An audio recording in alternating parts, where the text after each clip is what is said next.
दोस्तों, भगवान विष्णु के 8वें अवतार के रूप में द्वापर युग में भगवान श्री कृष्ण अवतरित हुए थे। उनकी लीला तो हम अक्सर बड़े बुजुर्गों द्वारा सुनते आए हैं, लेकिन भगवान श्री कृष्ण की मृत्यु कैसे हुई थी? मृत्यु का कारण क्या था? क्या आप इस बारे में जानते हैं? अगर नहीं तो बने रहें हमारी आज की इस खास प्रस्तुति में। आज हम आपको बताएंगे कि भगवान श्री कृष्ण की मृत्यु कैसे हुई थी, उनको किसने मारा था। मान्यता है कि भगवान श्री कृष्ण का हृदय आज भी उड़ीसा के भगवान जगन्नाथ जी की मूर्ति में धड़क रहा है। भगवान के इस हृदय अंश को ही ब्रह्म पदार्थ कहा जाता है। भगवान श्री कृष्ण का जन्म द्वापर युग में मथुरा के राजा कंस के कारागार में माता देवकी के गर्भ से हुआ था। हालांकि उनका बचपन वृंदावन, बरसाना, नंदगांव, गोकुल और द्वारका आदि जगहों पर बीता। बताया जाता है कि महाभारत के युद्ध के बाद श्री कृष्ण ने द्वारका पर 36 वर्षों तक राज किया था, जिसके बाद उन्होंने अपनी देह को त्याग दिया। उस समय उनकी आयु 125 वर्ष थी।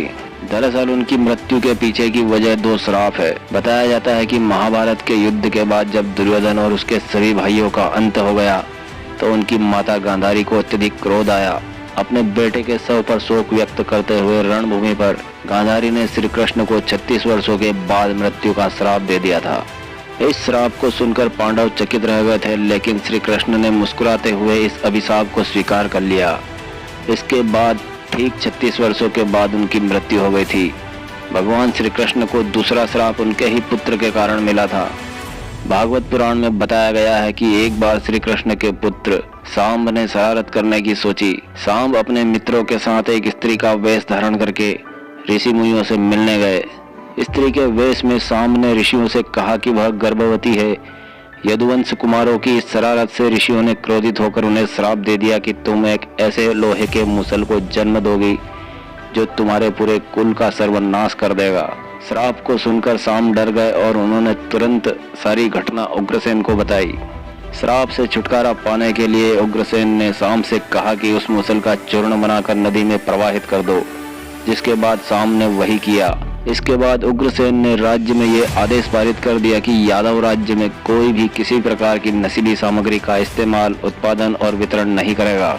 इस घटना के बाद द्वारका में कई अशुभ संकेत देखने को मिले, जिसमें सुदर्शन चक्र, बलराम के हल और श्री कृष्ण के शंख, रथ आदि का अदृश्य हो जाना शामिल था।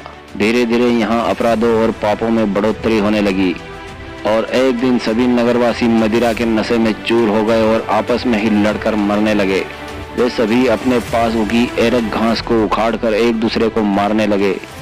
यह घास एक दूसरे को मारते समय मुसल का रूप धारण कर लेती थी, क्योंकि ये उसी मुसल के चूर्ण से नदी किनारे उगाई थी जिसे सांब ने नदी में चूर्ण कर बहा दिया था।